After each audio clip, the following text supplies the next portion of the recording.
Hello everyone, कैसे हैं आप सब। निशांस के डिजिटल प्लेटफॉर्म पे आप सभी बच्चों का एक बार फिर से बहुत बहुत स्वागत है। तो बच्चों, आज हम शुरू करने जा रहे हैं चैप्टर 3 वर्ग के क्वेश्चन आंसर। ठीक है, चलिए। आपको जो ये क्वेश्चन आंसर मैं करा रही हूँ, इसमें मजा आ रहा है कि नहीं? आप अपना फीडबैक जरूर शेयर करिए। कुछ अपने सुझाव है तो भी आप दे सकते हैं। ठीक है बच्चों, चलिए शुरू करते हैं, जिसमें पहला प्रश्न है, लॉर्ड का घर कहलाता था। लॉर्ड के घर को क्या कहते थे? राजमहल कहते थे, वेसल कहते थे, वर्सोई का महल कहते थे, या मैनर कहते थे। ठीक है, चैप्टर को जरूर पढ़िए, उसके बाद क्वेश्चन आंसर अटेम्प्ट करिए। लॉर्ड के घर को कहते थे मैनर। ठीक है, चलिए आगे बढ़ेंगे। कुशल घुड़सवारों की आवश्यकता की पूर्ति के लिए किस नए वर्ग का प्रादुर्भाव हुआ? किस नए वर्ग का प्रादुर्भाव हुआ, क्या आप बता सकते हैं? सामंत वर्ग का प्रादुर्भाव हुआ, योद्धा का वर्ग का प्रादुर्भाव हुआ, नाइट वर्ग का प्रादुर्भाव हुआ, या पादरी वर्ग का प्रादुर्भाव हुआ? इसका आंसर आएगा नाइट वर्ग का। ठीक है, अगला क्वेश्चन देखिए। लॉर्ड द्वारा नाइट को दिया गया भूमि का भाग कहलाता था। क्या कहलाता था? सर्फ, मैनर, जागीर, या फीफ? क्या कहते थे इसको? लॉर्ड द्वारा नाइट को दिया गया भूमि का भाग कहलाता था फीफ। ठीक है, चलिए आगे बढ़ेंगे। कृषकों द्वारा चर्च को दिया जाने वाला कर क्या कहलाता था? कृषकों द्वारा चर्च को दिया जाने वाला कर कहलाता था टीथ, धार्मिक कर, कृषक कर, या स्वैच्छिक कर? इसका राइट आंसर है टीथ। अब टीथ यहाँ आप दांत मत समझ लेना, कर के रूप में क्या दांत देते थे अपने? जी नहीं, टीथ कर का नाम हुआ करता था। ठीक है, चलिए आगे बढ़ेंगे। अगला क्वेश्चन करेंगे। इंग्लैंड में सामंतवाद का विकास हुआ कब हुआ? 13वीं सदी में, 9वीं सदी में, 11वीं सदी में, या 10वीं सदी में? इसका राइट आंसर आएगा 11वीं सदी में। ठीक है,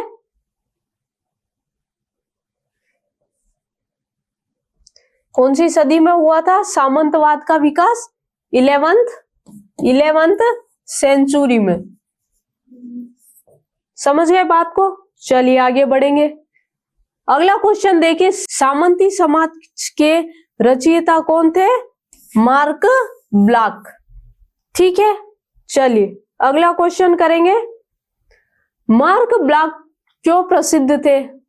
सामंतवाद पर महत्वपूर्ण कार्य करने के लिए। सामंतवाद जो प्रथा है उस पे मार्क ब्लॉक ने काम किया था और यही उसको लेके आए थे, इसलिए वो प्रसिद्ध थे। अगला क्वेश्चन देखिए।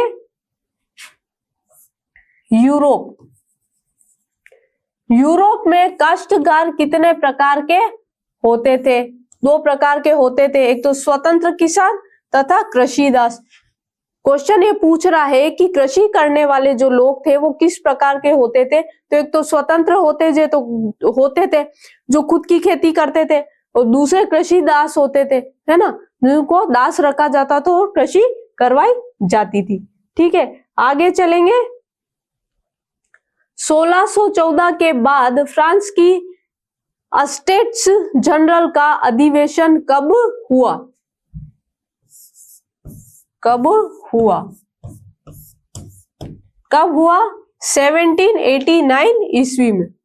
ठीक है, चलिए अगला क्वेश्चन देखिए। फ्रांस के प्रारंभिक सामंती समाज के 2 लक्षणों का वर्णन कीजिए। मतलब कि फ्रांस का जो सामंती सिस्टम था वहां का, उसके जो लक्षण है वो हमें बताने हैं। देखिए बच्चों, फ्रांस के प्रारंभिक सामंती समाज के लक्षण क्या है अभी देखेंगे। फ्रांस के प्रारंभिक सामंती समाज के दो लक्षण निम्नलिखित थे। क्या थे? फ्रांस के कृषक अपने खेतों के साथ साथ लॉर्ड के खेतों पर भी कार्य करते थे। कृषक लॉर्ड को श्रम सेवा प्रदान करते थे और बदले में वे उन्हें सैनिक सुरक्षा देते थे। इसके साथ साथ लॉर्ड के कृषकों पर व्यापक न्यायिक अधिकार भी प्राप्त थे। लॉर्ड को, ठीक है, लॉर्ड को कृषकों पर व्यापक न्यायिक अधिकार प्राप्त थे। चैप्टर में बहुत डिटेल से बताया मैंने आपको ही, है ना। चलिए अगला पॉइंट देखिए, फ्रांस के शासकों का लोगों से जुड़ाव वेस्लेस नामक प्रथा के कारण था, जो सामंतवाद का एक लक्षण थी। इसके अनुसार बड़े भूस्वामी और अभिजात वर्ग राजा के अधीन होते थे, जबकि कृषक भूस्वामियों के अधीन होते थे। ठीक है, चलिए आगे बढ़ेंगे। कृषक अभिजात वर्ग को अपना स्वामी मान लेता था और आपस में वचनबद्ध होते थे कि लॉर्ड दास अर्थात कृषकों की रक्षा करेगा और बदले में वो उसके प्रति निष्ठावान रहेगा। ठीक है, क्लियर है, बहुत ही सिंपल सी बात है। चलिए आगे बढ़ेंगे। अगला क्वेश्चन देखिए, जनसंख्या के स्तर में होने वाले लंबी अवधि के परिवर्तनों ने किस प्रकार यूरोप की अर्थव्यवस्था और समाज को प्रभावित किया? ठीक है, देखिए अब जनसंख्या के स्तर में होने वाली लंबी अवधि की परिवर्तनों ने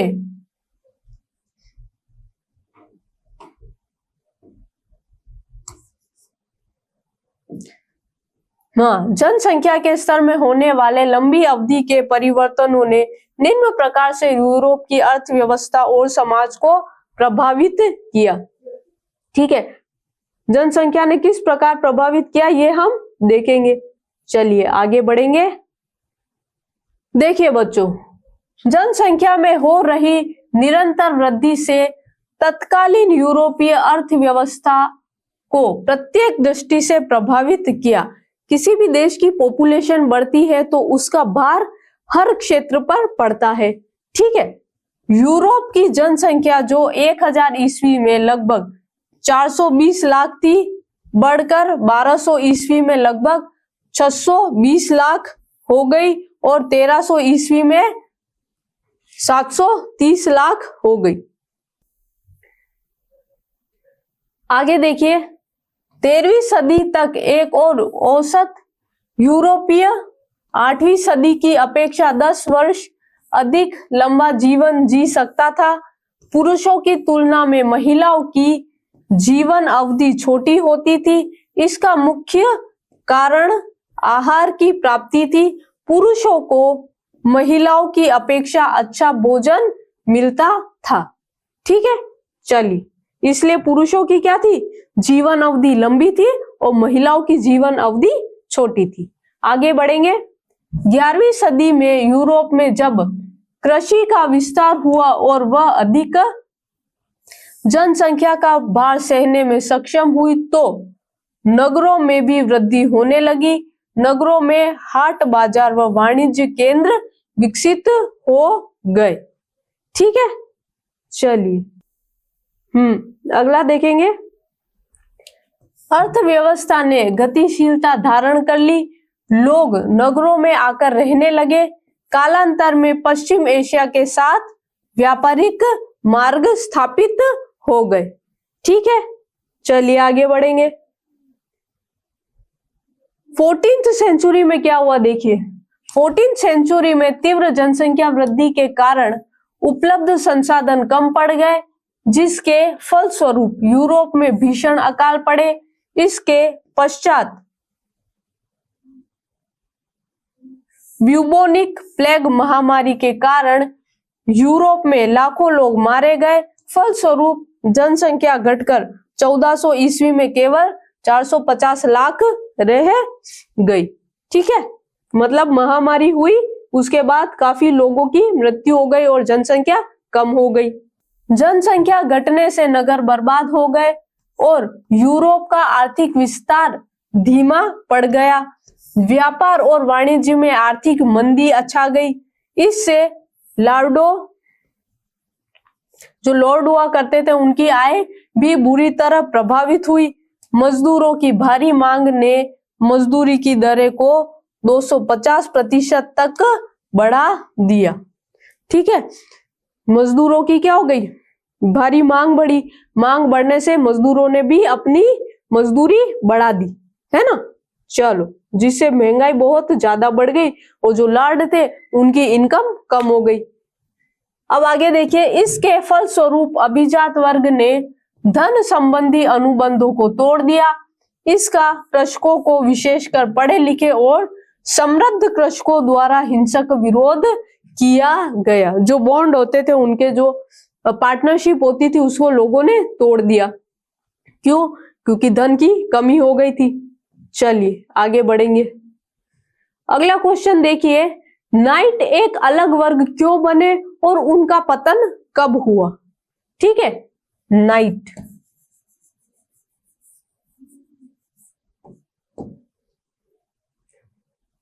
नौवीं सदी में यूरोप के सामंतों में अपनी शक्ति बढ़ाने एवं भूमि विस्तार के लिए प्रायः स्थानीय युद्ध होते रहते थे। इसके लिए शौकिया कृषक सैनिक पर्याप्त नहीं थे। ठीक है, मतलब छोटे मोटे युद्ध होते रहते थे वहां, भूमि विस्तार के लिए, जगह विस्तार के लिए। और वो जो लड़ाई होती थी वो कृषकों से होती थी, तो वो कृषक जो थे वो पर्याप्त नहीं होते थे, है ना। और कुशल अश्व सेना की आवश्यकता थी। साथ ही सैनिकों में बहादुरी और उत्साह का भी अभाव था। फलतः एक नए वर्ग की आवश्यकता महसूस हुई और उसका जन्म हुआ, जिसे नाइट कहा जाता था। ठीक है, सैनिक वर्ग को नाइट कहा जाने लगा। नाइट लॉर्ड से संबद्ध थे। लॉर्ड ने नाइट को भूमि का एक भाग दिया, जिसे फीफ कहा जाता था। ठीक है, चलिए आगे बढ़ेंगे। फीफ में नाइट और उसके परिवार के लिए एक पंचक्की, मदिरा संपीडक, घर तथा चर्च आदि भी थे। ठीक है, जो नाइट होते थे उनको लॉर्ड की तरफ से सुविधाएं मिलती थी। दूसरी ओर नाइट अपने लॉर्ड को एक निश्चित रकम देता था और युद्ध में उसकी ओर से लड़ने का वचन देता था। ठीक है, चलिए आगे बढ़ेंगे। नाइट्स अपनी वीरता तथा युद्ध कौशल के लिए प्रसिद्ध थे।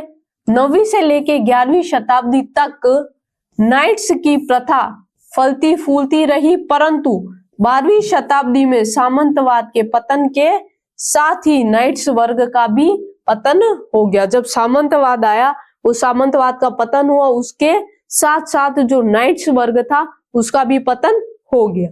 ठीक है, 12वीं सेंचुरी के आसपास। हाँ, तो अगला क्वेश्चन देखिए, मध्यकालीन मठों का क्या कार्य था? मध्यकाल में जो मठ बनते थे उनका क्या कार्य था? देखिए बच्चों, मध्यकाल में चर्च के अतिरिक्त धार्मिक गतिविधियों के केंद्र मठ भी होते थे। मतलब कि चर्च तो इंपॉर्टेंट होती ही थी, इसके साथ साथ जो मठ होते थे वो भी इंपॉर्टेंट हुआ करते थे। मठ जो थे वो आबादी से दूर होते थे। मठों में भिक्षु निवास करते थे। वे प्रार्थना करने के साथ साथ अध्ययन अध्यापन करते थे और कृषि का भी कुछ कार्य करते रहते थे, है ना। चलिए,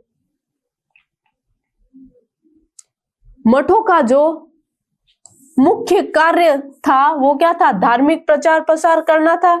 मठों में रहने वाले स्त्री और पुरुष भिक्षु ईसाई धर्म के ग्रंथों का अध्ययन एवं ईसाई धर्म का प्रचार प्रसार करते थे। ठीक है, चलिए आगे बढ़ेंगे। अगला क्वेश्चन देखिए,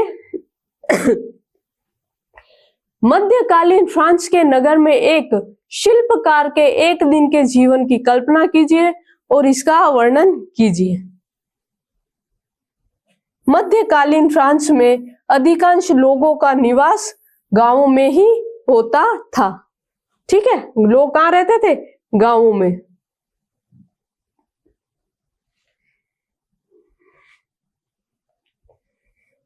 और वे शासकों और लॉर्डों द्वारा अभिजात वर्ग के द्वारा दी गई भूमि पर खेती करते थे, इसलिए उनकी अधिकतर उपज भी लॉर्ड को ही मिलती थी। लॉर्ड के लिए ही वो खेती करते थे, तो जो प्रोडक्शन होता था, जो क्रॉप होती थी, वो भी लॉर्ड को मिलती थी। परंतु समय के बदलने के साथ फ्रांस में व्यापारिक केंद्र, धार्मिक स्थल और प्रशासनिक इकाइयों के साथ साथ अनेक नगर भी बस गए। इस व्यापार और नगर निर्माण व्यवस्था से चौथे वर्ग की शुरुआत हुई। जब जो शहर थे वो ज्यादा डेवलप होने लग गए, व्यापार ज्यादा बढ़ने लग गया, तो एक नए वर्ग की शुरुआत हुई।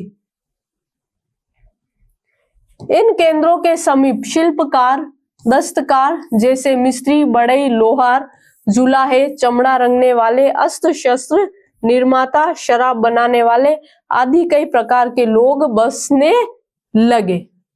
ठीक है, चलिए आगे बढ़ेंगे।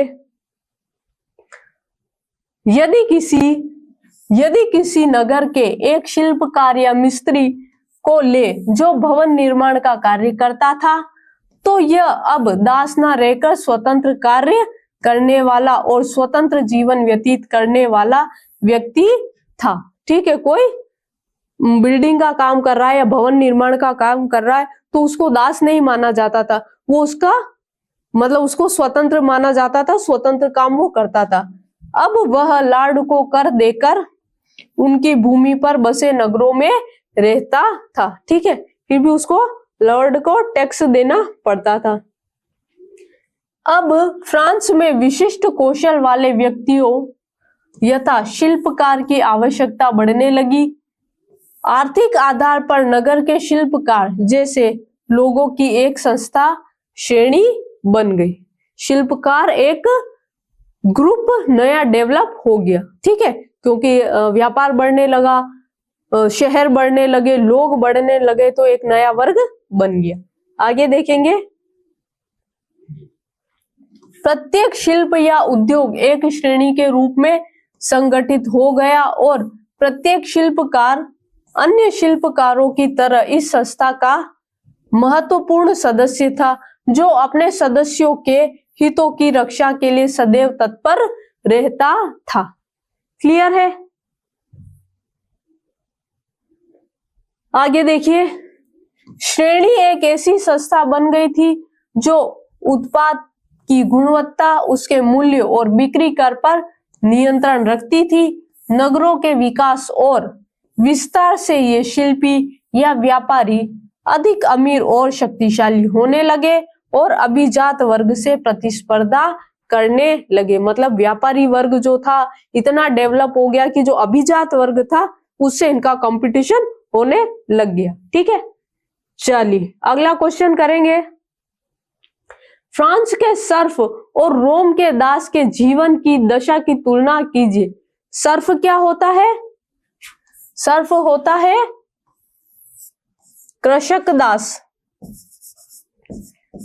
कृषक दास। ठीक है, और रोम के दास तो दास होते ही हैं। चलो, फ्रांस के सर्फ और रोम के दास दोनों के ही जीवन का शोषण होता था। फिर भी रोमन दासों की तुलना में फ्रांस के सर्फ का जीवन अच्छा था। इसमें निम्नलिखित अंतर देखे जा सकते हैं। अब देखिए, फ्रांस के सर्फ और रोमन के जो दास होते थे उनमें क्या डिफरेंस था।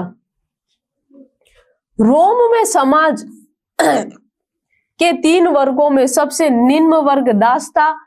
उसी प्रकार फ्रांस में सर्फ भी तीसरे निम्न वर्ग के रूप में कृषक वर्ग से भी निम्न थे, अर्थात सबसे निम्न स्तर पर थे। ठीक है, चलिए आगे बढ़ेंगे। दूसरा पॉइंट देखिए। फ्रांस के सर्फ की संख्या समाज में सर्वाधिक थी, जिन्हें अपने स्वामी के द्वारा प्रदत्त भूमि पर खेती करनी होती थी। फलतः उपज का अधिकतर भाग सामंत को देना पड़ता था। साथ ही उन्हें बिना मजदूरी के अन्य कार्य या बेगार भी करने पड़ते थे, जैसे गड्ढे खोदना, लकड़ियां इकट्ठा करना, बाड़ लगाना और मरम्मत करना। ठीक है, ये सारे काम करने पड़ते थे। आगे देखिए, दूसरी तरफ रोम के जो दास थे, दूसरी तरफ रोम के दासों की स्थिति अधिक दयनीय थी। उनके साथ पशुवत व्यवहार किया जाता था, क्योंकि प्राय युद्धों में बंदी बनाए गए लोगों एवं ऋण न चुका पाने वाले लोगों को दास बनाया जाता था। रोम में जो ऋण नहीं चुका पाते थे और युद्धों में जो जीते जाते थे, वहां की जो जनता थी, उनको दास बनाकर अपने शहर में ले आया करते थे।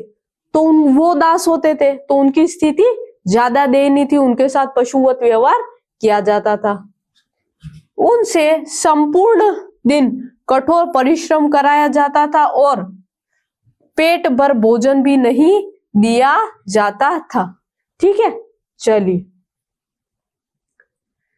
अब देखिए, रोमन दास भी खेती कार्य करने, खाने खोदने का कार्य एवं सड़क निर्माण आदि का कार्य करते थे, परंतु उनको कृषि में अपनी इच्छा अनुसार उत्पादन करने का अधिकार नहीं था। कृषक अपनी इच्छा के अनुसार उत्पादन नहीं कर सकते थे। ठीक है, वो डिपेंड होते थे लॉर्ड पर, जो भी जात वर्ग था जो उनको दास बनाता था उन्हीं पर। न ही उन्हें कृषि का भूखंड स्वतंत्र रूप से खेती करने को प्राप्त होता था। वे हमेशा किसी के गुलाम के रूप में ही कार्य करते थे। ठीक है, चलिए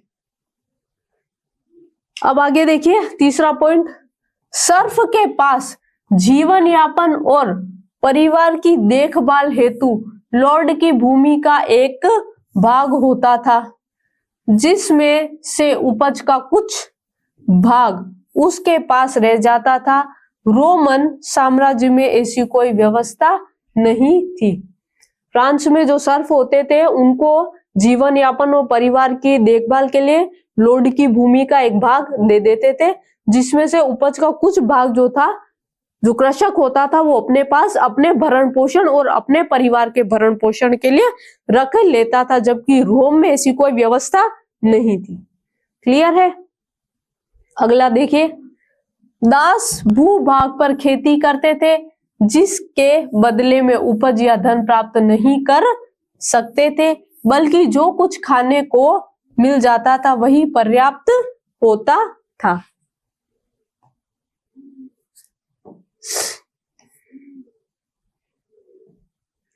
अगला देखिए पॉइंट, फोर्थ पॉइंट, रोम में दासों का क्रय विक्रय भी किया जा सकता था। मतलब जो दास थे उनको खरीदा भी जाता था रोम में। परंतु फ्रांस के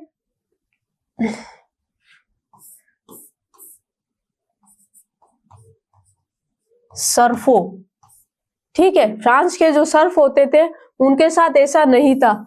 फ्रांस के जो दास होते थे उनको खरीद फरोख्त तो उनकी नहीं होती थी, क्योंकि वे कृषि कार्य करने वाले दास थे, न कि किसी के द्वारा बेचे या खरीदे जाने योग्य लोग। ठीक है, वो कृषि करने वाले दास थे, खरीद और बेचने वाले लोग वो नहीं थे। रोम में दासों से उच्च वर्ग के लोग प्राय क्रूरता पूर्वक व्यवहार करते थे।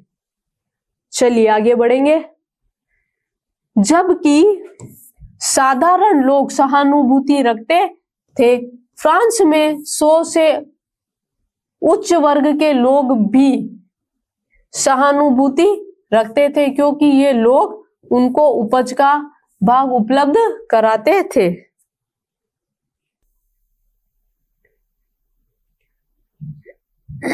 फ्रांस